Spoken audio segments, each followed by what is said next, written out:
Hi hello friends, welcome back to mister missus Lakshmi Arun vlogs. ನಾನು ನಿಮ್ಮ ಪ್ರೀತಿಯ ಲಕ್ಷ್ಮಿ ಅರುಣ್.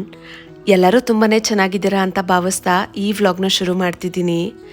ಈ ವ್ಲಾಗಲ್ಲಿ ನಾನು ನನಗೆ ಪರ್ಸ್ನಲಿ ನನ್ನ ಪಾಪು ಹುಟ್ಟಿದಾಗಿಂದ ಈಗಿನವರೆಗೂ ಹೆಲ್ಪ್ ಆಗಿರೋ ಅಂಥ ಫ್ಯೂ ಪ್ರಾಡಕ್ಟ್ಸ್ ಬಗ್ಗೆ ಶೇರ್ ಮಾಡ್ಕೊಳ್ಬೇಕು ಅಂತ ಅಂದ್ಕೊಳ್ತಿದ್ದೀನಿ. ಈ ಪ್ರಾಡಕ್ಟ್ಸು ಸುಮಾರು ಜನ ಪೇರೆಂಟ್ಸ್ಗೆ ತುಂಬಾ ಹೆಲ್ಪ್ಫುಲ್ ಆಗುತ್ತೆ. ಈ ಪ್ರಾಡಕ್ಟ್ಸ್ ಯಾವುದೂ ಅನ್ನೆಸೆಸರಿಯಾಗಿ ತಗೊಳ್ಳೋ ಅಂಥ ಪ್ರಾಡಕ್ಟ್ಸ್ ಅಲ್ಲ. ನಾನು ತೋರಿಸಿರೋ ಅಂಥ ಎಲ್ಲ ಪ್ರಾಡಕ್ಟ್ಸೂ ಮಸ್ಟ್ ಬೈ ಅಂತಲೇ ಹೇಳ್ಬೋದು, ಮತ್ತು ತುಂಬಾ ಯೂಸ್ಫುಲ್ಲು ಮತ್ತು ಅಫೋರ್ಡಬಲ್ ಆಗಿರುತ್ತೆ. ಇನ್ನು ನಾನು ಈ ವಿಡಿಯೋಲಿ ರೆಕಮೆಂಡ್ ಮಾಡಿರುವಂಥ ಪ್ರತಿಯೊಂದು ಪ್ರಾಡಕ್ಟು ಪ್ರಾಮಾಣಿಕವಾಗಿ ನನ್ನ ಮಗನಿಗೆ ಯೂಸ್ ಮಾಡಿ ಅದರಲ್ಲಿ ಯಾವ ಪ್ರಾಡಕ್ಟು ದಿ ಬೆಸ್ಟ್ ಇದೆಯೋ ಅದನ್ನು ಮಾತ್ರನೇ ರೆಕಮೆಂಡ್ ಮಾಡಿದ್ದೀನಿ. ಈ ವ್ಲಾಗು ಯಾವುದೇ ಪ್ರಾಡಕ್ಟ್ನ ಪ್ರಮೋಷನ್ ಆಗಿರೋದ್ರಿಲ್ಲ. ಸೊ ನಿಮ್ಗೇನಾದರೂ ಈ ಪ್ರಾಡಕ್ಟು ಬೈ ಮಾಡಬೇಕು ಅಂತ ಅನಿಸಿದ್ರೆ ಪ್ರಾಡಕ್ಟ್ ಡೀಟೇಲ್ಸ್ನ ಡಿಸ್ಕ್ರಿಪ್ಷನ್ ಬಾಕ್ಸಲ್ಲಿ ಹಾಕಿರ್ತೀನಿ. ಇಂಟ್ರೆಸ್ಟ್ ಇದ್ದರೆ ಚೆಕ್ ಮಾಡಿ. ನಿಮ್ಮ ಮಕ್ಕಳು ನ್ಯೂ ಬಾರ್ನು ಅಥವಾ 2 ವರ್ಷದ ಒಳಗಿನ ಮಕ್ಕಳಾಗಿದ್ದರೆ ಡೆಫಿನೆಟ್ಲಿ ಈ ವ್ಲಾಗು ಯೂಸ್ಫುಲ್ ಇರುತ್ತೆ. ಕೊನೆ ತನಕ ಸ್ಕಿಪ್ ಮಾಡದೆ ವಿಡಿಯೋನ ಕಂಪ್ಲೀಟಾಗಿ ನೋಡಿ. ಮಕ್ಕಳು ಚಿಕ್ಕವರಿರೋವಾಗ ನಮಗೆ ತುಂಬಾ ಯೂಸ್ಫುಲ್ ಆಗೋದು ಸಾಫ್ಟು ಮತ್ತು ಮಸ್ಲಿನ್ ಕ್ಲಾತ್ಸ್ ಬಂದು ಮಕ್ಕಳನ್ನ ವ್ರ್ಯಾಪ್ ಮಾಡೋದಕ್ಕೆ ಮತ್ತು ನಿದ್ದೆ ಮಾಡಿಸೋದಕ್ಕೆ ಹೆಲ್ಪ್ ಆಗುತ್ತೆ. ಮತ್ತು ನಾನು ಈ ರೀತಿಯಾಗಿರೋವಂಥ ವೈಟ್ದೊಂದು ಸಾಫ್ಟ್ದು ಟವಲ್ ಕೂಡ ತಗೊಂಡಿದ್ದೆ. ಇದು ಮೈ ಒರೆಸೋದಕ್ಕೂ ಹೆಲ್ಪ್ ಆಗುತ್ತೆ ಮತ್ತು ಹೊರ್ಗಡೆ ಎಲ್ಲಾದರೂ ಕರ್ಕೊಂಡೋಗೋದಕ್ಕೆ ಬೆಚ್ಚಗೆ ವ್ರ್ಯಾಪ್ ಮಾಡೋದಕ್ಕೂ ಸಪೋರ್ಟ್ ಆಗುತ್ತೆ. 2 in 1 ಅಂತಲೇ ಹೇಳ್ಬೋದು. ಇದು ಪ್ಯಾಕ್ ಆಫ್ 2 ಬರುತ್ತೆ, ತುಂಬಾ ರೀಸನಬಲ್ ಪ್ರೈಸು. ಮತ್ತು ನಾನು ಇದನ್ನು ಡೆಲಿವರಿ ಆದಾಗ ಫಸ್ಟ್ ಪಾಪುನ ವ್ರ್ಯಾಪ್ ಮಾಡಿ ಕೊಡೋದಕ್ಕೆ ಹಾಸ್ಪಿಟಲ್ಗೆ ತಗೊಂಡೋಗಿದ್ದೆ. ಸೊ ಮಗುನ ಇದರಲ್ಲೇ ಸುತ್ತಿ ಕೊಟ್ಟಿದ್ರು. ತುಂಬಾ ಕಂಫರ್ಟಬಲ್ ಆಗಿರುತ್ತೆ ಮಕ್ಕಳಿಗೆ. ಮತ್ತು ಇದನ್ನು ಚಳಿಗಾಲದಲ್ಲಿ ಓದಿಸೋದಕ್ಕೆ ಬ್ಲ್ಯಾಂಕೆಟ್ ಥರನೂ ಹೆಲ್ಪ್ ಆಗುತ್ತೆ. ಇನ್ನು ಮಕ್ಕಳು ಪುಟ್ಟೋರಿರೋವಾಗ ನಾವು ಫುಲ್ ಸ್ಲೀವ್ ಬಟ್ಟೆಗಳು ಅದೆಲ್ಲ ತಗೊಳ್ಳೋದಕ್ಕಾಗೋದಿಲ್ಲ. ಈ ರೀತಿಯಾಗಿರುವಂಥ ಮಿನಿ ಬನಿಯನ್ಸು ಮತ್ತು ಚಿಕ್ಕ ಶಾರ್ಟ್ಸ್ಗಳನ್ನ ಬೈ ಮಾಡೋದು ತುಂಬಾ ಹೆಲ್ಪ್ಫುಲ್ ಆಗಿರುತ್ತೆ. ಇದ್ರ ಜೊತೆ ಮಿಟ್ಟನ್ಸು ಮತ್ತು ಸಾಕ್ಸ್ ಎಲ್ಲನೂ ತಗೊಳ್ಳೇಬೇಕು. ಸೊ ಅದರಿಂದ ಮಕ್ಕಳು ಆಗಾಗ ಪರ್ಚ್ತಾ ಇರ್ತಾರೆ. ಡೆಫಿನೆಟ್ಲಿ ಅವರು ಹೊಸದಾಗಿ ಅವ್ರಿಗೆ ಉಗುರು ಬೆಳೆದಿರುತ್ತಲ್ವ, ಅದು ನೇಲ್ಸ್ ಎಲ್ಲನೂ ಸಿಸರ್ಸ್ ಥರ ವರ್ಕ್ ಮಾಡುತ್ತೆ. ಸೊ ತುಂಬ ಶಾರ್ಪ್ ಆಗಿರೋದ್ರಿಂದ ಅವ್ರನ್ನೂ ಸ್ಕ್ರ್ಯಾಚ್ ಮಾಡ್ಕೊಳ್ತಾರೆ ಮತ್ತು ಬೇರೆಯವ್ರನ್ನೂ ಸ್ಕ್ರ್ಯಾಚ್ ಮಾಡ್ತಾರೆ. ಅದರಿಂದ ತಪ್ಪದೆ ಮಿಟನ್ಸ್ ಎಲ್ಲ ತಗೊಳ್ಳಿ. ಈ ರೀತಿ ನೈಟ್ ಹೊತ್ತು ಮಕ್ಕಳಿಗೆ ಮಿಟನ್ಸ್ನ ಹಾಕ್ಬಿಟ್ಟು ಮಲಗಿಸೋದ್ರಿಂದ ನೈಟೆಲ್ಲ ಕೈ ಈ ರೀತಿ ಮೂವ್ ಮಾಡ್ತಿರ್ತಾರಲ್ವ, ಅದರಿಂದ ಸ್ಕ್ರ್ಯಾಚಸ್ ಆಗೋದು ತಪ್ಪುತ್ತೆ. ಇನ್ನು ನಮ್ಮ ಪುಟಾಣಿ ಚಿಕ್ಕವನಿದ್ದಾಗಿದ್ದ ನಾನು ಯಾವಾಗಲೂ ಅಷ್ಟೇ ಹಾಸ್ಪಿಟ್ಲಲ್ಲಿಂದ ಬಂದಮೇಲೆ ತೊಟ್ಲಲ್ಲಿ ಹಾಕೋದು ಅಭ್ಯಾಸ ಜಾಸ್ತಿ ಮಾಡಲಿಲ್ಲ. ಪಾಪುಗೆ ಈ ರೀತಿ ಪುಟ್ಟದಾಗಿರೋ ಅಂಥ ಒಂದು ಸೊಳ್ಳೆ ಪರ್ದೆ ಇರೋ ಅಂಥ ಬೆಡ್ ತೊಗೊಂಡಿದ್ದೆ. ಅದರಿಂದ ಅವನು ಪ್ರೊಟೆಕ್ಟಿವ್ ಆಗಿ ನನ್ನ ಪಕ್ಕನೇ ಮಲ್ಕೊಳ್ಳೋದಕ್ಕೆ ಹೆಲ್ಪ್ ಆಗ್ತಿತ್ತು. ಅದು ಅಲ್ಲದೆ ಬರೀ ಬೆಡ್ ಮೇಲೆ ಆ ರೀತಿ ನೆಟ್ಟಿರೋ ಅಂಥ ಬೆಡ್ನ ಹಾಕ್ಬಿಟ್ಟು ಮಗುನ ಮಲಗಿಸೋದ್ರಿಂದ ಮಗು ಆ ಕಡೆ ಈ ಕಡೆ ಉಳ್ದವಾಗ ಏನಾದರೂ ಕೆಳಗಡೆ ಬಿದ್ದೋಗ್ಬೋದು ಅಂತ ಭಯ ಇರ್ತಿತ್ತು. ಸೊ ಅದಕ್ಕೆ ನಾನೇನು ಮಾಡಿದೆ, ನನಗೆ ಕೂಡ ಒಂದು ದೊಡ್ಡ ನೆಟ್ಟು ಮಸ್ಕಿಟೋ ನೆಟ್ನ ತರಿಸಿದೆ. ಸೊ ಅದಕ್ಕೆ ಮಗುನೂ ಒಳಗಡೆ ಇರುತ್ತೆ ಮತ್ತು ನನ್ನ ಪಕ್ಕ ಇರುತ್ತಲ್ವಾ. ಸೊ ಪದೇ ಎದ್ದು ಫೀಡ್ ಮಾಡೋದಕ್ಕೂ ಕಷ್ಟ ಆಗುತ್ತೆ ತಾಯಂದ್ರಿಗೆ. ನೈಟ್ ಹೊತ್ತು ಫಸ್ಟ್ ಆಫ್ ಆಲ್ ನಿದ್ದೆನೇ ಇರೋದಿಲ್ಲ. ಆ ಫೀಡಿಂಗ್ ಜರ್ನಿಯಲ್ಲಿ ಮಕ್ಕಳನ್ನ ನಾವು ಬಿಟ್ಬಿಟ್ಟು ದೂರ ಮಲ್ಕೊಂಡ್ರೆ ಆಗಾಗ ಎದ್ದು ಫೀಡ್ ಮಾಡೋದಕ್ಕೂ ತುಂಬ ಕಷ್ಟ ಆಗುತ್ತೆ. ನಮ್ಮ ನಿದ್ದೆನೂ ಹಾಳಾಗುತ್ತೆ. ಮತ್ತು ಮಕ್ಕಳು ನಮ್ಮ ಪಕ್ಕ ಇದ್ದಷ್ಟು ನಮಗೆ ಒಂಥರ ಸೇಫಾಗಿ ಫೀಲ್ ಆಗುತ್ತೆ. ತೊಟ್ಲಲ್ಲಿದ್ದರು ಅಂತ ಹೇಳಿದ್ರೆ ಭಯಪಟ್ಟು ಪದೇ ಎದ್ದೊಳ್ತಿದ್ದೆ ನಾನು. ಸೊ ಅದೇ ಕಾರಣಕ್ಕೆ ತೊಟ್ಲಿದ್ರೂ ಸಹ ಅವನ್ನ ಜಾಸ್ತಿ ನಾನು ಪಕ್ಕದಲ್ಲೇ ಮಲಗಿಸ್ಕೊಳ್ತಿದ್ದೆ. ಈ ಪ್ರಾಡಕ್ಟು ನನಗೆ ಇವಾಗವರೆಗೂ ಹೆಲ್ಪ್ ಆಗ್ತಿದೆ. ಮಕ್ಕಳು ಒಂದು 6 ತಿಂಗಳಾಗೋವರೆಗೂ ಆ ನೆಟ್ಟಲ್ಲಿ ಮಲ್ಕೊಳ್ತಾರೆ, ಅಂದರೆ ತೊಟ್ಲಲ್ಲಾಗಿರಲಿ ಅಥವಾ ಬೆಡ್ಡಲ್ಲಾಗಿರಲಿ. ಅದಾದಮೇಲೆ ಮಕ್ಕಳು ಜಾಸ್ತಿ ನಮ್ಮ ಹತ್ರನೇ ಇರೋದಕ್ಕೆ ಇಷ್ಟಪಡ್ತಾರೆ. ಸೊ ಉದ್ದನೂ ಬೆಳೆದು ಬಿಟ್ಟಿರ್ತಾರಲ್ವ ಮಕ್ಕಳು, ಆಗ ಪಕ್ಕದಲ್ಲಿ ಬೆಡ್ಡಲ್ಲಿ ನಮ್ಮ ಜೊತೆಲೇ ಮಲಗಿಸ್ಕೊಳ್ಳೋದಕ್ಕೂ ಕಂಫರ್ಟಬಲ್ ಆಗಿರುತ್ತೆ ಈ ದೊಡ್ಡ ನೆಟ್ಟು. ಸೊ ಪಿಲ್ಲೋಸ್ ಎಲ್ಲ ಒಂದು ಸ್ವಲ್ಪ ಜಾಸ್ತಿ ಅಡ್ಜಸ್ಟ್ ಮಾಡಿಬಿಟ್ಟು ಅವನ್ನ ವಾಲ್ ಕಡೆ ಬಿಟ್ಬಿಟ್ಟು ನಾನು ಈ ಸೈಡ್ ಮಲ್ಕೊಳ್ತೀನಿ. ಸೊ ಅದರಿಂದ ನನಗೆ ಸ್ವಲ್ಪ ಪ್ರೊಟೆಕ್ಟಿವ್ ಆಗಿ ಫೀಲ್ ಆಗುತ್ತೆ. ಯಾವಾಗಲೂ ಅಷ್ಟೇ ಮಕ್ಕಳಿರೋ ಕಡೆ ಪಿಲ್ಲೋನ ಇಡಬಾರ್ದು. ಮಕ್ಕಳು ಉಸಿರಾಡ್ತಾ ಇರ್ತಾರಲ್ವ, ಸೊ ಮೇ ಬಿ ಕ್ಲಾತ್ಸ್ ಆಗಿರಲಿ ಟಾಯ್ಸ್ ಆಗಿರಲಿ ಎಂಥದನ್ನೇ ಮಕ್ಕಳು ಪಕ್ಕ ಇಡೋದು ತುಂಬಾ ಅನ್ಸೇಫು. ಈವನ್ ಮಕ್ಕಳು ತುಂಬಾ ದೊಡ್ಡವರಾದರೂ ಸಹ ಈ ಮಸ್ಕಿಟೋ ನೆಟ್ಟು ತುಂಬಾ ಪ್ರೊಟೆಕ್ಟಿವ್ ಆಗಿ ಹೆಲ್ಪ್ ಮಾಡುತ್ತೆ. ದೊಡ್ಡವ್ರಿಗೂ ಸಹ ಸೊಳ್ಳೆ ಕಾಟ ಇಲ್ಲದೆ ಆರಾಮಾಗಿ ಮಲ್ಕೊಳ್ಳೋದಕ್ಕೆ ಸಹಾಯ ಮಾಡುತ್ತೆ. ತಾಯಂದ್ರಿಗೆ ಮಕ್ಕಳ ಜೊತೆ ಮಲ್ಗೋವಾಗ ಇದು ತುಂಬಾ ಸೇಫ್ ಫೀಲ್ ಕೊಡುತ್ತೆ. ಮಕ್ಕಳು ಚಿಕ್ಕವರಿರೋವಾಗ ನಾವು ಡೈಲಿ ಆಯಿಲ್ ಬಾತ್ ಕೊಡ್ತೀವಿ ಅಲ್ವಾ, ಸೊ ಆಗ ಎಣ್ಣೆ ಆಗಿಬಿಡುತ್ತೆ ಬಟ್ಟೆಗಳೆಲ್ಲನೂ. ಸೊ ಅದಕ್ಕೋಸ್ಕರ ಈ ರೀತಿ ಬೆಡ್ ಪ್ರೊಟೆಕ್ಟರ್ ಕೂಡ ಬರುತ್ತೆ. ಮಕ್ಕಳು ಆಗಾಗ ಸುಸು ಮಾಡ್ತಿರ್ತಾರೆ, ನಾವು ಸಮ್ಟೈಮ್ಸು ಡೈಪರ್ ಹಾಕದೆ ಹಾಗೆ ಬ್ರೀತಿಂಗ್ಗೋಸ್ಕರ ಬಿಟ್ಟಿರ್ತೀವಲ್ವ, ಸೊ ಆಗಲೂ ಕೂಡ ಮಕ್ಕಳು ಬೆಡ್ ವೆಟ್ಟಿಂಗ್ ಮಾಡ್ಕೊಳ್ಳೋ ಅಂಥ ಅಭ್ಯಾಸ ಇರುತ್ತೆ. ಲವ್ ಲ್ಯಾಪಿಂದ ನಾನು ಒಂದು ಬೆಡ್ ಪ್ರೊಟೆಕ್ಟರ್ ತರಿಸಿದ್ದೆ, ಇದು ತುಂಬಾ ದೊಡ್ಡದು. ಸೊ ಅದಕ್ಕೆ ನಾನು ಅದನ್ನು ಸ್ವಲ್ಪ ಕಟ್ ಮಾಡಿ ಎಣ್ಣೆ ಹಾಕೋವಾಗ ಆಯಿಲೆಲ್ಲ ಬಟ್ಟೆಗೆ ಆಗಬಾರ್ದು ಅಂತ ಹೇಳಿ ಅದನ್ನು ಆಯಿಲ್ ಮಸಾಜ್ ಮಾಡೋದಕ್ಕೂ ಯೂಸ್ ಮಾಡಿಕೊಂಡೆ. ತುಂಬಾ ಹೆಲ್ಪ್ಫುಲ್ ಆಯಿತು ನನಗೆ ಇದು ಶೀಟ್. ಆ್ಯಕ್ಚುಲಿ ನಾನು ತುಂಬ ದೊಡ್ಡದಾಗಿತ್ತು ಅಂತ ಹೇಳಿದ್ನಲ್ಲ, ಒಂದು 3-4 ಪೀಸಸ್ಸಾಗಿ ಕಟ್ ಮಾಡ್ಕೊಂಡಿದ್ದೆ. ಸೊ ಅದರಿಂದ ಅವನು ನೈಟ್ ಹೊತ್ತು ಹಾಕೋದಕ್ಕೆ ಮತ್ತು ಚೇಂಜ್ ಮಾಡಿ ಒಗ್ದಾಕೋದಕ್ಕೂ ಹೆಲ್ಪ್ ಆಯಿತು.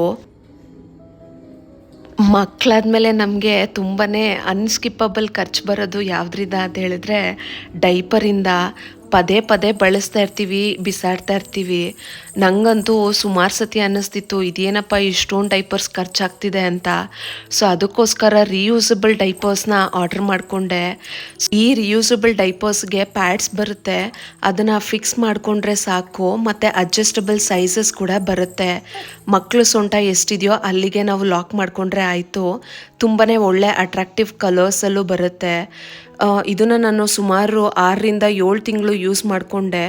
ತುಂಬ ಚೆನ್ನಾಗಿತ್ತು ಕ್ವಾಲಿಟಿ. ಪ್ಯಾಡ್ ಏನಾದರೂ ನಮಗೆ ಚೆನ್ನಾಗಿಲ್ಲ ಅಂತ ಅನಿಸಿದ್ರೆ 6-7 ತಿಂಗಳಾದಮೇಲೆ ಒಂಥರ ಹೊರಟಾಯಿತು ಅಂತ ಹೇಳಿದ್ರೆ ಅಥವಾ ಅರ್ಧೋಯ್ತು ಅಂತ ಹೇಳಿದ್ರೆ ಮತ್ತೆ ನಾವು ಬರೀ ಪ್ಯಾಡ್ಸ್ನ ಮಾತ್ರ ಆರ್ಡರ್ ಮಾಡಿಕೊಂಡ್ರೆ ಸಾಕು. ಈ ಮೇಲಿನ ರಿಯೂಸಬಲ್ ಡೈಪರ್ ಹೋಲ್ಡರ್ ಇದೆಯಲ್ಲ, ಇದನ್ನು ಆಲ್ಮೋಸ್ಟು 1 ವರ್ಷ 2 ತಿಂಗಳವರೆಗೂ ಯೂಸ್ ಮಾಡಿದೆ ಅನಿಸುತ್ತೆ. ಅದಾದಮೇಲೆ ಬರೀ ಪ್ಯಾಡ್ಸ್ನ ಮಾತ್ರನೇ ಚೇಂಜ್ ಮಾಡಿಕೊಂಡೆ. ನೆಕ್ಸ್ಟ್ ಪ್ರಾಡಕ್ಟ್ ಅಂತೂ ಎಲ್ಲ ಹೊಸ ತಾಯಂದ್ರಿಗೆ ತುಂಬಾ ಯೂಸ್ಫುಲ್ಲು. ನನಗಂತೂ ತುಂಬಾ ಉಪಯೋಗ ಆಯಿತು ಇದು. ಮಕ್ಕಳು ಹುಟ್ಟಿದ ಮೇಲೆ ಹೊಸ ತಾಯಂದ್ರಿಗೆ ಹಾಲು ಕುಡ್ಸೋದು ಬಿಟ್ಟರೆ ಬೇರೇನು ವರ್ಕ್ ಇರಲ್ಲ. ಏನಾದರೂ ಅಚಾನಕ್ಕಾಗಿ ಆಫೀಸ್ ಕೆಲಸನೋ ಅಥವಾ ಬೇರೆ ಕೆಲಸನೋ ಹೊರಗಡೆ ಹೋಗಬೇಕು ಅಂದ್ಕೊಂಡಾಗ ಮಗುನ ಬೇರೆಯವ್ರ ಹತ್ರ ಕೊಟ್ಟು ಹೋಗಿರ್ತೀವಲ್ಲ, ಆಗ ನಮ್ಮ ಹಾಲು ಉಳಿಸೋದಕ್ಕೆ ಇದು ತುಂಬಾ ಸಹಾಯ ಮಾಡುತ್ತೆ. ಇದು ಬ್ರೆಸ್ಟ್ ಪಂಪು, ಅಂದರೆ ಹಾಲನ್ನ ಮ್ಯಾನ್ಯುವಲ್ ಆಗಿ ಬ್ರೆಸ್ಟಿಂದ ಪಂಪ್ ಮಾಡಿ ಇಟ್ಬಿಟ್ಟು ಹೋದರೆ ಆಲ್ಮೋಸ್ಟು 3-4 ಅವರು ಹಾಲನ್ನ ಮತ್ತೆ ನಾವು ಮಗುಗೆ ಫೀಡ್ ಮಾಡ್ಬೋದು. ಫ್ರಿಜ್ಜಲ್ಲಿಟ್ಟು ಸ್ಟೋರ್ ಮಾಡಿದ್ರೆ ಅಟ್ಲೀಸ್ಟ್ ಒಂದು 6 ಅವರ್ಸ್ವರೆಗೂ ಯೂಸ್ ಮಾಡ್ಕೋಬೋದು. ಸುಮಾರು ಆಟೋಮೆಟಿಕ್ ಬ್ರೆಸ್ಟ್ ಪಂಪ್ಸು ಅವೈಲಬಲ್ ಇದೆ, ಬಟ್ ಅದೆಲ್ಲ ತುಂಬಾ ಕಾಸ್ಟ್ಲಿ. ನಿಮ್ಗೇನಾದರೂ ರೀಸನಬಲ್ ಪ್ರೈಸಲ್ಲಿ ಒಳ್ಳೆ ಬ್ರೆಸ್ಟ್ ಪಂಪ್ ಬೇಕು ಅಂದರೆ ಇದು ಡೆಫಿನೆಟ್ಲಿ ತುಂಬಾ ಹೆಲ್ಪ್ಫುಲ್ಲು. ನನಗಂತೂ ತುಂಬ ಯೂಸ್ಫುಲ್ ಆಯಿತು ಇದು. ಅಂದರೆ ಜಾಸ್ತಿ ಎದೆ ಹಾಲು ಬರ್ತಿರಲ್ವಲ್ಲ ಅಂಥ ತಾಯಂದ್ರು ಕೂಡ ಮ್ಯಾನ್ಯುವಲ್ ಆಗಿ ಈ ರೀತಿ ಬ್ರೆಸ್ಟ್ ಪಂಪ್ನ ಯೂಸ್ ಮಾಡಿ ಹಾಲನ್ನ ತೆಗೆಯೋದ್ರಿಂದ ಮಿಲ್ಕ್ ಪ್ರೊಡಕ್ಷನ್ ಕೂಡ ಜಾಸ್ತಿ ಆಗುತ್ತೆ. ಬಟ್ ಆದರೆ ಹಾಲನ್ನ ಎಕ್ಸ್ಪ್ರೆಸ್ ಮಾಡುವಾಗ ತಲೆಯಲ್ಲಿ ಇಟ್ಕೊಳ್ಳಿ, ಹಾಲು ಜಾಸ್ತಿ ಎಕ್ಸ್ಪ್ರೆಸ್ ಮಾಡಿದಷ್ಟು ಹಾಲು ಉತ್ಪತ್ತಿ ಜಾಸ್ತಿ ಆಗುತ್ತಲ್ವಾ, ಮಕ್ಕಳು ಕೂಡ ಅಷ್ಟೇ ಫೀಡು ಚೆನ್ನಾಗಿ ತಗೋಬೇಕು. ಇಲ್ಲ ಅಂತ ಹೇಳಿದ್ರೆ ನಮಗೆ ಎದೆ ಕಟ್ಕೊಂಡು ಗಡ್ಡೆ ಥರ ಫಾರ್ಮ್ ಆಗಿಬಿಡುತ್ತೆ. ಸೊ ನೋಡಿಕೊಂಡು ಇದನ್ನು ಯೂಸ್ ಮಾಡಿ. ಬಟ್ ಡೆಫಿನೆಟ್ಲಿ ಆತ್ರಕ್ಕೆ ಅವಸರಕ್ಕೆ ಇದು ತುಂಬಾ ಯೂಸ್ಫುಲ್ ಆಗುತ್ತೆ. ಹೊರ್ಗಡೆ ಎಲ್ಲಾದರೂ ಹೋಗ್ತಿದ್ದೀವಿ ಅಂದಾಗ ಅಲ್ಲೆಲ್ಲ ಫೀಡ್ ಮಾಡೋ ಅಂಥ ಫೆಸಿಲಿಟಿ ಇಲ್ಲ ಅಂತ ಹೇಳಿದ್ರು ಈ ರೀತಿ ನಾವು ಫಸ್ಟೇನೆ ನಾನು ಹಾಸ್ಪಿಟ್ಲಿಗೆ ಹೋಗೋವಾಗೆಲ್ಲ ಫಸ್ಟೇ ಹಾಲನ್ನ ಎಕ್ಸ್ಪ್ರೆಸ್ ಮಾಡಿ ಬಾಟಲಲ್ಲೇ ಹಾಕ್ಕೊಂಡು ತಗೊಂಡು ಹೋಗ್ತಿದ್ದೆ. ಯಾಕಂದರೆ 1 ವರ್ಷ 2 ವರ್ಷವರೆಗೂ ಯಾವುದೇ ರೀತಿ ಪಾಪುಗೆ ನಾವು ಕೌ ಮಿಲ್ಕ್ ಕೊಡೋದಿಲ್ಲ ಅಲ್ವಾ. ಸೊ ಈ ರೀತಿ ನಾವು ಸ್ಟೋರ್ ಮಾಡ್ಕೊಂಡು ತಗೊಂಡು ಹೋಗೋದು ತುಂಬಾ ಹೆಲ್ಪ್ಫುಲ್ ಆಗುತ್ತೆ. ಇನ್ನು ನಮಗೆ ಎದೆ ಹಾಲು ಜಾಸ್ತಿ ಆಗಿಬಿಟ್ಟಿದೆ, ಇದನ್ನು ಸ್ಕ್ವೀಸ್ ಮಾಡಿ ಹೊರಗಡೆ ಹಾಕೋದಕ್ಕೂ ಏನಾದರೂ ಒಂದು ಪ್ರಾಡಕ್ಟ್ ಬೇಕು ಅಂತ ಹೇಳಿದ್ರೆ ಈ ಪ್ರಾಡಕ್ಟು ತುಂಬ ಹೆಲ್ಪ್ ಆಗುತ್ತೆ. ಸೊ ಆಗ ನಾವು ಜಾಸ್ತಿ ಬೇಗ ಎಕ್ಸ್ಪ್ರೆಸ್ ಮಾಡಿ ತೆಗೆದು ಹೊರಗಡೆ ಉಯ್ಯೋದಕ್ಕೂ ಈ ಬ್ರೆಸ್ಟ್ ಪಂಪು ತುಂಬಾ ಹೆಲ್ಪ್ ಮಾಡುತ್ತೆ. ಒಂದು ಡಿಸ್ಅಡ್ವಾಂಟೇಜ್ ಏನು ಅಂತ ಹೇಳಿದ್ರೆ ತುಂಬ ಹೊತ್ತು ಇದನ್ನು ನಾವು ಕೈಯಲ್ಲಿ ಪ್ರೆಸ್ ಮಾಡೋದ್ರಿಂದ ತುಂಬ ಕೈಯೆಲ್ಲ ನೋವು ಬರುತ್ತೆ ಮತ್ತು ಎದೆಗಳು ನೋವು ಬರುತ್ತೆ. ಕಂಟಿನ್ಯೂಸ್ ಆಗಿ ಇದನ್ನು ಯೂಸ್ ಮಾಡಬೇಡಿ, ಸ್ವಲ್ಪ ಗ್ಯಾಪ್ ಕೊಟ್ಟು ಯೂಸ್ ಮಾಡೋದು ತುಂಬಾ ಒಳ್ಳೆಯದು.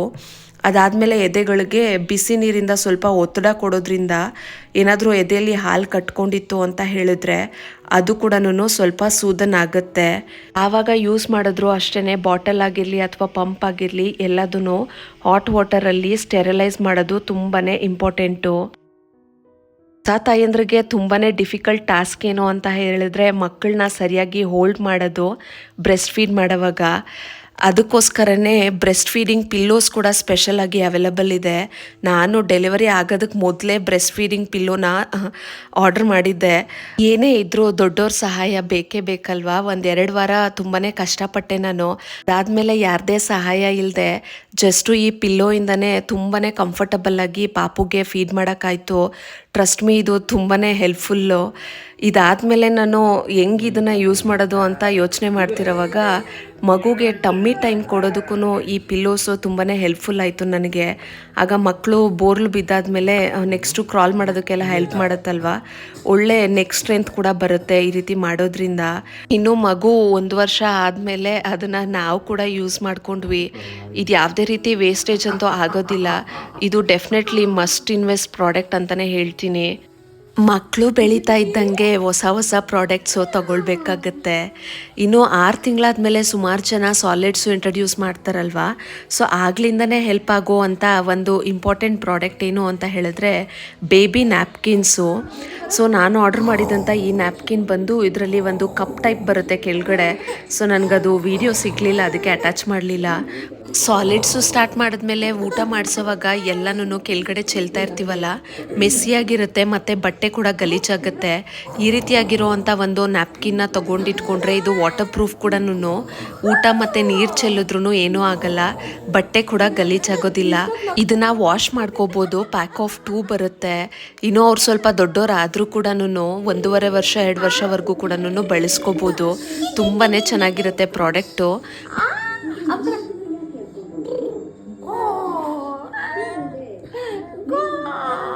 ಮಕ್ಕಳು ಸಣ್ಣವರಿರೋವಾಗ ಆಗಾಗ ಹುಷಾರು ತಪ್ಪೋದು ಸಹಜ. ಸೊ ಅವ್ರಿಗೆ ಕೋಲ್ಡ್ ಕೂಡ ಬೇಗ ಆಗಿಬಿಡುತ್ತೆ. ಅಂಥ ಟೈಮಲ್ಲಿ ನೋಸ್ ಬ್ಲಾಕ್ ಆಗಿರುತ್ತಲ್ವ, ಈ ರೀತಿ ವೇಪರೈಸರ್ನ ತೊಗೊಂಡಿಟ್ಕೊಂಡ್ರೆ ಅವ್ರಿಗೆ ಕೋಲ್ಡ್ ಆದಾಗ ನೋಸು ಅನ್ಬ್ಲಾಕ್ ಆಗೋದಕ್ಕೆ ತುಂಬಾ ಸಹಾಯ ಮಾಡುತ್ತೆ. ಮಕ್ಕಳು ಮಾತ್ರನೇ ಅಲ್ಲ, ದೊಡ್ಡವ್ರಿಗೂ ಸಹ ಇದನ್ನು ಯೂಸ್ ಮಾಡ್ಬೋದು. ಇನ್ನು ಸಹಜವಾಗಿ ಮಕ್ಕಳು 6 ತಿಂಗಳು ಹತ್ತತ್ರ ಬರೋವಾಗ ನಿಂತ್ಕೊಳ್ಳೋದಕ್ಕೆ ಶುರು ಮಾಡ್ತಾರೆ. ಸೊ ಆಗ ಬೀಳೋದು ಏಳೋದು ಸಹಜವಾಗಿರುತ್ತೆ. ಅಂಥ ಟೈಮಲ್ಲಿ ಈ ರೀತಿಯಾಗಿರೋ ಅಂಥ ವಾಕರ್ ತೊಗೊಂಡ್ರೆ ತುಂಬಾ ಯೂಸ್ಫುಲ್ಲು. ಯಾಕೆ ಅಂತ ಹೇಳಿದ್ರೆ ವಾಕರ್ ಯೂಸ್ ಮಾಡೋದ್ರಿಂದ ಅವರು ಸ್ಟಡಿಯಾಗಿ ನಿಂತ್ಕೊಳ್ಳೋದಕ್ಕೆ ಪ್ರಾಕ್ಟೀಸ್ ಮಾಡ್ತಾರೆ. ಇನ್ನೊಂದೇನು ಅಂತ ಹೇಳಿದ್ರೆ ವಾಕರ್ ಸಪೋರ್ಟ್ ಇರೋದ್ರಿಂದ ಅವ್ರು ಬೀಳೋದಿಲ್ಲ. ಎಸ್ಪೆಷಲಿ ಈ ವಾಕರ್ ನನಗೆ ತುಂಬ ಅಂದರೆ ತುಂಬಾ ಇಷ್ಟ ಆಯಿತು. ಯಾಕೆ ಅಂತ ಹೇಳಿದ್ರೆ ಇದರಲ್ಲಿ ಮ್ಯೂಸಿಕ್ ಸಿಸ್ಟಮ್ ಅವೈಲಬಲ್ ಇದೆ ಮತ್ತು ಇದರಲ್ಲಿ ಆಡೋದಕ್ಕೆ ಟಾಯ್ಸ್ ಕೂಡ ಅದರಲ್ಲೇ ಅಟ್ಯಾಚ್ ಮಾಡೋ ಅಂಥ ಫೆಸಿಲಿಟಿ ಇದೆ. ಸೊ ನಮ್ಮ ಪುಟಾಣಿ ಇದನ್ನು ಆಲ್ಮೋಸ್ಟ್ 1.5 ವರ್ಷನೂ ಯೂಸ್ ಮಾಡ್ದ. ಅಂದರೆ ಅದರೊಳಗಡೆ ಹಾಕಿಬಿಟ್ರೆ ಅವನ ಪಾಡ್ಗೆ ಅವನು ಟಿ ವಿ ನೋಡಿಕೊಂಡು ಅಥವಾ ಆಟಾಡಿಕೊಂಡು ಓಡಾಡ್ಕೊಂಡು ಇರ್ತಿದ್ನ. ಮತ್ತು ಅದು ಇದು ಬಂದು ಎಳ್ದಾಕ್ತಾರೆ ಮಕ್ಕಳು ಅಲ್ವಾ, ಹಾಗೆ ಬಿಟ್ಬಿಟ್ರೆ. ಸೊ ಇದರಲ್ಲಿದ್ದರೆ ಅದು ಅಡ್ಡ ಇರೋದ್ರಿಂದ ನಮಗೇನೂ ಪ್ರಾಬ್ಲಮ್ ಆಗ್ತಿರ್ಲಿಲ್ಲ. ಸುಮಾರು ಸತಿ ಇದನ್ನು ಯೂಸ್ ಮಾಡೋದು ನಮಗೆ ತುಂಬಾ ಬೆಸ್ಟ್ ಅಂತ ಫೀಲ್ ಆಯಿತು. ಯಾಕೆಂದರೆ ಅವನು ಎಂಗೇಜ್ಡಾಗಿ ಇರ್ತಿದ್ದ ಅಥವಾ ಇದರಲ್ಲಿ ಕೂತ್ಕೊಂಡ್ರೆ ಕಂಫರ್ಟಬಲಾಗಿ ಫೀಲ್ ಮಾಡ್ತಿದ್ದ. ಇದರಲ್ಲಿ ಆ್ಯಡೆಡ್ ಪ್ಲಸ್ ಪಾಯಿಂಟ್ ಏನು ಅಂತ ಹೇಳಿದ್ರೆ ಪೇರೆಂಟ್ ರಾಡ್ ಕೂಡ ಕೊಟ್ಟಿದ್ದಾರೆ. ಸೊ ಅಕಸ್ಮಾತ್ ಏನಾದರೂ ನಾವು ಹೊರಗಡೆ ಕರ್ಕೊಂಡು ಹೋಗಬೇಕು ಇಂಥ ವಯಸ್ಸಲ್ಲಿ ಅಂತ ಹೇಳಿದ್ರು, ಇಲ್ಲೇ ಅಕ್ಕಪಕ್ಕ ಎಲ್ಲಾದರೂ ಹೋಗಬೇಕು ಅಂತ ಹೇಳಿದ್ರು ಮಕ್ಕಳನ್ನ ಆರಾಮಾಗಿ ಇದರಲ್ಲಿ ಕೂರಿಸ್ಕೊಂಡು ಪೇರೆಂಟ್ಸು ಪುಷ್ ಮಾಡ್ಕೊಂಡು ಕರ್ಕೊಂಡು ಹೋಗ್ಬೋದು. ಅಥವಾ ಏನಾದರೂ ಬಿದ್ದೋಗ್ತಾರೆ ಅಂತ ಭಯ ಇದ್ದರೂ ಕೂಡ ಹ್ಯಾಂಡಲ್ ಮಾಡೋದಕ್ಕೆ ತುಂಬಾ ಈಸಿ ಇದೆ. ಆಲ್ಮೋಸ್ಟ್ ನಾನು ಅವನಿಗೆ 1 ವರ್ಷ ತುಂಬಿದ ಮೇಲೆ ಸಹ ಇದರಲ್ಲೇ ಹಾಕಿ ಊಟ ತಿನ್ನಿಸ್ತಿದ್ದೆ. ಅವನಿಗೆ ಇದರಲ್ಲಿ ಹಾಕಿಬಿಟ್ಬಿಟ್ರೆ ನಾವು ಊಟ ತಿನ್ನೋದಕ್ಕೆ ಅಥವಾ ಏನಾದರೂ ಕೆಲಸ ಮಾಡೋದಕ್ಕೇನೂ ಪ್ರಾಬ್ಲಮ್ ಆಗ್ತಿರ್ಲಿಲ್ಲ. ಕೆಳಗಡೆ ಬಿಟ್ಟರೆ ಸಾಕು, ನಮ್ಮ ಚಿಂಟು ಇರ್ತಿದ್ನಲ್ವಾ, ಅವನ್ನ ಇಟ್ಕೊಂಡು ಹೊಡಿಯೋದು ಅಥವಾ ಅವನ್ನ ಎಳೆಯೋದು, ಅವನ ಬಾಲ ಎಲ್ಲ ಎಳೆಯೋದು ತುಳಿಯೋದು ಈ ರೀತಿ ಎಲ್ಲ ಮಾಡ್ತಿದ್ದ ಅಲ್ವಾ, ನಮಗೆ ಹಿಂಸೆ ಆಗ್ತಿತ್ತು. ಸೊ ಅವರಿಬ್ಬರನ್ನ ಸೆಪ್ರೇಟ್ ಮಾಡೋದಕ್ಕೆ ನಮಗೆ ಇದೊಂದು ಬೆಸ್ಟ್ ಐಡಿಯಾ ಥರ ಫೀಲ್ ಆಗ್ತಿತ್ತು.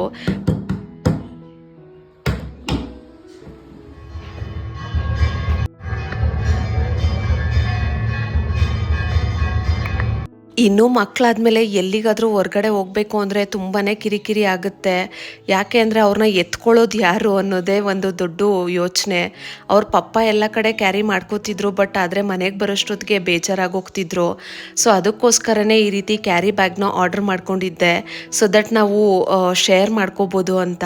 ಜಸ್ಟು ಅವ್ರ ಪಪ್ಪ ಕೈಯಲ್ಲಿ ಕೊಟ್ಬಿಟ್ರೆ ಕೆಲಸ ಮುಗೀತು ಅಂದ್ಕೊಳ್ಳೋದಕ್ಕಿಂತ ಈ ಥರ ಒಂದು ಬ್ಯಾಗ್ ತೊಗೊಂಡ್ರೆ ನಾವು ಕೂಡ ಈಸಿಯಾಗಿ ಕ್ಯಾರಿ ಮಾಡ್ಬೋದು. ಮಕ್ಕಳು ವೆಯ್ಟು ಏನು ಅಂತಲೇ ಫೀಲ್ ಆಗೋದಿಲ್ಲ, ಯಾಕಂದರೆ ಬ್ಯಾಗು ಅಷ್ಟು ಸ್ಟ್ರಾಂಗ್ ಆಗಿದೆ, ತುಂಬಾ ಸಪೋರ್ಟಿವ್ ಆಗಿದೆ, ಮಕ್ಕಳೇನೂ ಬೀಳೋದಿಲ್ಲ. ಯಾಕಂದರೆ ಇದರಲ್ಲಿ 4 ಪೊಸಿಷನಲ್ಲಿ ಮಕ್ಕಳನ್ನ ಕೂರಿಸ್ಕೋಬೋದು. ಒಂದು ನಮ್ಮ ಕಡೆ ಫೇಸ್ ಮಾಡಿಕೊಂಡು, ಇನ್ನೊಂದು ಈ ಕಡೆ ಫೇಸ್ ಮಾಡಿಕೊಂಡು, ಬೇಕಾದರೆ ಹಿಂದ್ಗಡೆ ಮತ್ತು ಸೈಡಲ್ಲಿ ಮಾತ್ರನೇ ಬೇಕಾದರೂ ಕೂರಿಸ್ಕೋಬೋದು. ಬ್ಯಾಗ್ ಅಂತೂ ಸೂಪರ್ ಕ್ಲಾಸಿಯಾಗಿ ಮತ್ತು ಸ್ಟ್ರಾಂಗ್ ಆಗಿದೆ, ತುಂಬಾ ಬೆಸ್ಟ್ ಪ್ರಾಡಕ್ಟ್ ಅಂತಲೂ ಹೇಳ್ಬೋದು. ಇನ್ನು ಸುಮಾರು ತಾಯಿಯಂದರು ಮನೇಲೇ ಕೆಲಸ ಮಾಡೋವಾಗ ಕೂಡ ಇದನ್ನು ಬಳಸ್ಕೊಬೋದು. ಸಖತ್ ಈಸಿ ಟು ಕ್ಯಾರಿ ಮತ್ತು ಲೈಟ್ ವೇಟ್ ಥರ ಫೀಲ್ ಆಗುತ್ತೆ. ಮಕ್ಕಳು ಕೂತಿರೋದು ಅಷ್ಟೊಂದು ಏನೋ ನಮಗೆ ಗೊತ್ತಾಗೋದೇ ಇಲ್ಲ, ಮಕ್ಕಳು ಬೀಳೋ ಅಂತ ಭಯ ಕೂಡ ಇಲ್ಲ. ಮಕ್ಕಳು 2 ತಿಂಗಳಿರೋವಾಗಿಂದನೇ ಬೇಕಾದರೆ ಇದರಲ್ಲಿ ಕ್ಯಾರಿ ಮಾಡ್ಕೋತಾ ಹೋಗ್ಬೋದು. ತುಂಬಾ ಯೂಸ್ಫುಲ್ ಪ್ರಾಡಕ್ಟು. ಮಕ್ಕಳು ಚಿಕ್ಕವರಿರೋವಾಗೇ ನೀವು ಇದನ್ನು ಆರ್ಡ್ರ್ ಮಾಡ್ಕೊಳ್ಳಿ, ಸೊ ದ್ಯಾಟ್ ಬೆಸ್ಟ್ ಯೂಸ್ ಮಾಡ್ಕೋಬೋದು. ನನಗೆ ಪಾಪುನ ಇಲ್ಲಿ ಕೂರಿಸ್ಕೊಂಡಾಗ ಏನೋ ಕಾಂಗ್ರೂ ಮರಿ ಕೂರಿಸ್ಕೊಂಡಂಗೆ ಫೀಲ್ ಆಗ್ತಿತ್ತು. ನಮ್ಮ ಪುಟಾಣಿ ತುಂಬ ಚಬ್ಬಿಯಾಗಿ ಸಖತ್ತಾಗಿದ್ದ ಅಲ್ವಾ. ಸೊ ಇದರಲ್ಲಿ ಹಾಕ್ಕೊಂಡಾಗ ವೆಯ್ಟ್ ಕೂಡ ಅಷ್ಟೊಂದು ಫೀಲ್ ಆಗ್ತಿರ್ಲಿಲ್ಲ ನನಗೆ. ಎಲ್ಲ ಪೇರೆಂಟ್ಸ್ಗೂ ತುಂಬಾ ಯೂಸ್ ಆಗುವಂಥ ಪ್ರಾಡಕ್ಟ್ ಇದು. ಬಟ್ ಆದರೆ ಆದಷ್ಟು ಬೇಗ ತಗೊಳ್ಳಿ, ಯಾಕೆಂದರೆ ಅವರು ತುಂಬ ಬೆಳೆದ್ಬಿಟ್ರೆ ಆಮೇಲೆ ಇದ್ರೊಳಗಡೆ ಕೂತ್ಕೊಳ್ಳೋದಕ್ಕೆ ರೆಫ್ಯೂಸ್ ಮಾಡ್ತಾರೆ. ಇನ್ನು ನೀವೇನಾದರೂ ಮಕ್ಕಳನ್ನ ಗಾಡೀಲಿ ಕರ್ಕೊಂಡು ಹೋಗ್ತಿದ್ದೀರಾ ಅಂತ ಹೇಳಿದ್ರೆ, ಪಿಲಿಯನ್ ರೈಡರ್ ಆದರೂ ಆಗಿರಲಿ ಅಥವಾ ಮೇನ್ ಡ್ರೈವರ್ ಆದರೂ ಆಗಿರಲಿ, ಸೊ ಯಾವ ಸೀಟಲ್ಲಿ ಕೂತ್ಕೊಂಡ್ರು ಇದನ್ನು ಹಾಕ್ಕೊಂಡು ಕೂತ್ಕೊಳ್ಳೋದ್ರಿಂದ ತುಂಬಾ ಸೇಫ್ ಆಗಿರುತ್ತೆ ಮಗು. ಎಲ್ಲ ಪೇರೆಂಟ್ಸ್ಗೂ ತುಂಬಾ ರಿಲ್ಯಾಕ್ಸಿಂಗ್ ಆಗಿ ಫೀಲ್ ಮಾಡಿಸೋ ಅಂಥ ಒಂದು ಪ್ರಾಡಕ್ಟ್ ಏನು ಅಂತ ಹೇಳಿದ್ರೆ ಬೇಬಿ ಸ್ಟ್ರೋಲರು. ಡೆಫಿನೆಟ್ಲಿ ಒಂದು ಬೇಬಿ ಸ್ಟ್ರೋಲರ್ ಇರಲೇಬೇಕು ಮನೇಲಿ. ನಾವು ಮಾತ್ರನೇ ಅಲ್ಲ, ಅಥವಾ ದೊಡ್ಡವರು ಯಾರಾದರೂ ಇರಲಿ ಮನೇಲಿ, ಅವರು ಈಸಿಯಾಗಿ ಹೊರಗಡೆ ಮಕ್ಕಳನ್ನ ಕರ್ಕೊಂಡು ಹೋಗಿ ಬರ್ಬೋದು ನೇಚರ್ ವಾಕ್ಗೆ, ಅಥವಾ ಸಣ್ಣ ಪುಟ್ಟ ಅಂಗಡಿಗೆ ಅಥವಾ ಮಾಲ್ಗೆ ಎಲ್ಲಾದರೂ ಹೋಗ್ತಿದ್ದೀವಿ ಅಥವಾ ದೂರ ಎಲ್ಲೋ ಹೋಗ್ತಿದ್ದೀವಿ ಅಂತ ಅಂದ್ಕೊಳ್ಳಿ. ಆಗ ಪೂರ್ತಿ ದಿನಾನೂ ಮಗುನ ಕ್ಯಾರಿ ಮಾಡ್ಕೊಂಡೇ ಹೋಗೋಕ್ಕಾಗೋದಿಲ್ಲ. ಕಾರಲ್ಲಿ ಕೂಡ ಇದನ್ನು ಫೋಲ್ಡ್ ಮಾಡಿ ತೊಗೊಂಡು ಹೋಗ್ಬಿಡ್ಬೋದು. ಆರಾಮಾಗಿ ಒಂದು ಸ್ಟ್ರೋಲರ್ ತೊಗೊಂಬಿಟ್ರಿ ಅಂತ ಹೇಳಿದ್ರೆ ಎವ್ರಿ ಡೇ ವಾಕಿಗೂ ಕರ್ಕೊಂಡು ಹೋಗೋಕ್ಕೆ ಯೂಸ್ಫುಲ್ ಆಗುತ್ತೆ. ಮತ್ತು ಔಟ್ಡೋರಲ್ಲಿ ನಾವು ಟ್ರಾವೆಲ್ಗೆ ಹೋದಾಗಲೂ ಅಷ್ಟೇ ಮಕ್ಕಳನ್ನ ಆರಾಮಾಗಿ ಇದರಲ್ಲಿ ಸುತ್ತಾಡ್ಸೋದಕ್ಕೂ ಈಸಿ ಆಗಿಬಿಡುತ್ತೆ. ಇನ್ನು ಮಳೆ ಮತ್ತು ಬಿಸಿಲಿನ ಚಿಂತೆ ಕೂಡ ಇಲ್ಲ. ಈ ಸ್ಟ್ರೋಲರಲ್ಲಿ ಬೇಬಿದು ಪ್ರೊಟೆಕ್ಷನ್ ಕ್ಯಾಪ್ ಥರ ಬರುತ್ತೆ ಮೇಲೆ, ಸೊ ಅದರಿಂದ ಬಿಸಿಲು ಕೂಡ ಬೀಳೋದಿಲ್ಲ. ಬೇಕಿದ್ರೆ ಅಟ್ಯಾಚ್ ಮಾಡ್ಕೋಬೋದು, ಇಲ್ಲಾಂದರೆ ಡಿಟ್ಯಾಚ್ ಮಾಡ್ಕೋಬೋದು. ಇನ್ನು ಇದನ್ನು ಹ್ಯಾಂಡಲ್ ಮಾಡೋದು ಎಲ್ಲ ಪೇರೆಂಟ್ಸ್ಗೂ ತುಂಬಾ ಈಸಿ ಇರುತ್ತೆ. ನಮ್ಮ ಪುಟಾಣಿಗೆ ಆಲ್ಮೋಸ್ಟ್ 1.5 ವರ್ಷ ಅಥವಾ 1 ವರ್ಷದ 8 ತಿಂಗಳವರೆಗೂ ಯೂಸ್ ಮಾಡಿದ್ದೀವಿ ಅನಿಸುತ್ತೆ. ಅದಾದಮೇಲೆ 2 ವರ್ಷದ ಬರ್ಡೇಗೆ ಹೊಸ ಸೈಕಲ್ ಕೊಡಿಸಿದ್ದು ಅವನಿಗೆ. ಇನ್ನು ನಾನು ಫಸ್ಟು ಡೈಪರ್ನ ಆರ್ಡರ್ ಮಾಡಿದ್ದೆ, ಅದಾದಮೇಲೆ ರೀಯೂಸಬಲ್ ಡೈಪರ್ಸ್ನ ಆರ್ಡರ್ ಮಾಡಿದ್ದೆ. ಪಾಪು ಬೆಳ್ದಂಗೆ ಅವ್ನ ರಿಕ್ವೈರ್ಮೆಂಟ್ ಕೂಡ ಚೇಂಜ್ ಆಗುತ್ತೆ ಅಲ್ವಾ. ಸೊ ಅದಾದಮೇಲೆ ಆಗಾಗ ಪದೇ ಆ ಪ್ಯಾಡ್ಸ್ ಎಲ್ಲ ಚೇಂಜ್ ಮಾಡೋದು ಅವನಿಗೆ ಕಂಫರ್ಟಬಲಾಗಿ ಫೀಲ್ ಆಗಲಿಲ್ಲ. ಸೊ ಅದಕ್ಕೋಸ್ಕರನೇ ಅವ್ರಿಗೆ ರೀಯೂಸಬಲ್ ಪ್ಯಾಂಟೀಸ್ ತೊಗೊಂಡೆ. ಕಂಫರ್ಟಬಲಾಗಿ ಫೀಲ್ ಆಗುತ್ತೆ ಅಲ್ವಾ. ಸೊ ಅವ್ನು ನಿಂತ್ಕೊಳ್ಳೋಕ್ಕೆ ಓಡಾಡೋದಕ್ಕೆಲ್ಲ ಶುರು ಮಾಡಿದ್ನಲ್ವಾ. ಸೊ ಆಗ ಒಂಥರ ಅವನಿಗೆ ಇರಿಟೇಷನ್ ಆಗ್ತಿತ್ತು. ಸೊ ಅದಕ್ಕೆ ತುಂಬ ಸಾಫ್ಟಾಗಿ ಕಂಫರ್ಟಬಲಾಗಿರುವಂಥ ಈ ಪ್ಯಾಡೆಡ್ ಪ್ಯಾಂಟೀಸ್ನ ಆರ್ಡರ್ ಮಾಡಿದ್ದೆ. ಅವನಿಗೆ ನೋಡೋದಕ್ಕೂ ಅಷ್ಟೇ ಲುಕ್ ಆಗಿತ್ತು. ಸೆಟ್ ಆಫ್ 3 ಫಸ್ಟ್ ಆರ್ಡರ್ ಮಾಡಿದ್ದೆ, ಅದು ತುಂಬ ಚೆನ್ನಾಗಿದೆ ಅಂತ ಹೇಳಿ ಮತ್ತೆ ಪ್ಯಾಕ್ ಆಫ್ 3 ಆರ್ಡರ್ ಮಾಡಿದೆ. ಲುಕ್ ವೈಸು ಮತ್ತು ಕಂಫರ್ಟ್ ವೈಸು ಕೂಡ ತುಂಬಾ ಚೆನ್ನಾಗಿದೆ. ಬಟ್ ಇದು 2 to 3 ಪೀಸ್ ಮಾತ್ರನೇ ಹೋಲ್ಡ್ ಮಾಡುತ್ತೆ. ಮಕ್ಕಳಿಗೆ ಒಂದು ಬ್ರೀದಿಂಗ್ ಸ್ಪೇಸ್ ಕೊಡಬೇಕು ಅಲ್ವಾ, ಯಾವಾಗಲೂ ಡೈಪರ್ ಹಾಕೇ ಇದ್ದರೆ ಅವ್ರಿಗೂ ಅನ್ಕಂಫರ್ಟಬಲಾಗಿ ಫೀಲ್ ಆಗುತ್ತೆ. ಈ ರೀತಿ ಪ್ಯಾಂಟೀಸು ಮಸ್ಟ್ ಟ್ರೈ ಅಂತಲೇ ಹೇಳ್ಬೋದು.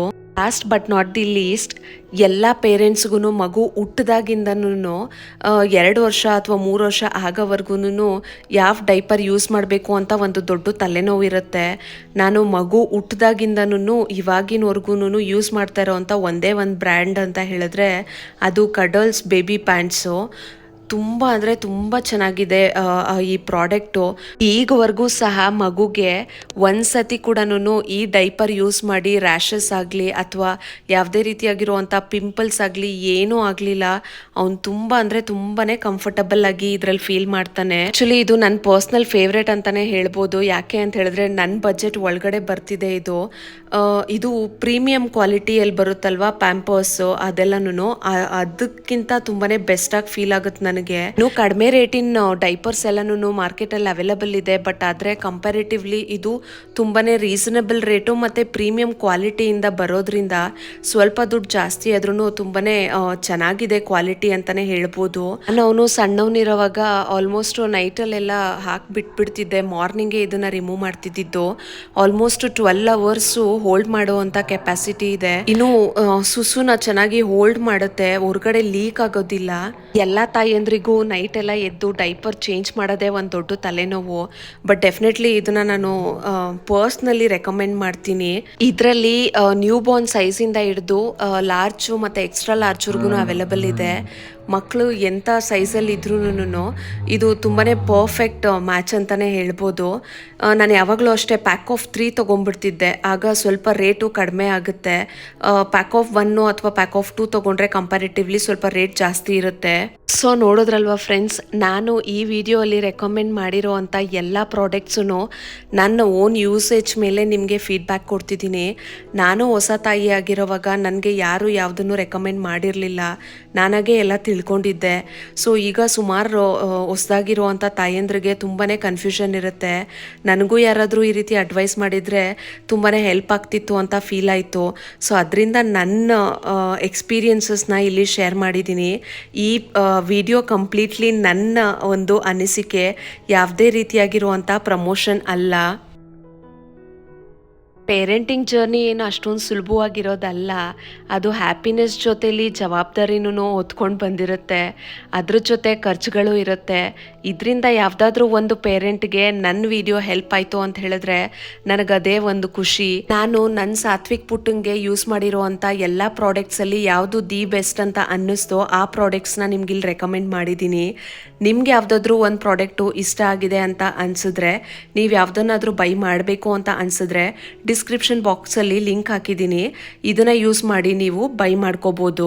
ಇನ್ನು ಈ ವ್ಲಾಗ್ ಏನಾದರೂ ನಿಮಗೆ ಯೂಸ್ಫುಲ್ ಆಗಿದೆ ಅಂತ ಹೇಳಿದ್ರೆ ದಯವಿಟ್ಟು ಒಂದು ಲೈಕ್ ಮಾಡಿ, ಅದು ನನಗೆ ತುಂಬಾ ಮೋಟಿವೇಟ್ ಮಾಡುತ್ತೆ.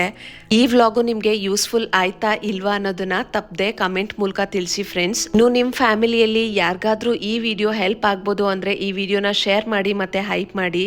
ನನ್ನ ಚಾನಲ್ಗೆ ಸಬ್ಸ್ಕ್ರೈಬ್ ಮಾಡಿ, ನನಗೆ ಸಪೋರ್ಟ್ ಮಾಡಿ. ಮತ್ತೆ ಇನ್ನೊಂದು ಯೂಸ್ಫುಲ್ ವ್ಲಾಗಲ್ಲಿ ಸಿಗೋಣ. ಅಲ್ಲಿವರೆಗೂ ಹ್ಯಾಪಿಯಾಗಿರಿ, ಹೆಲ್ದಿಯಾಗಿರಿ. Thank you for watching. Will catch you in next vlog.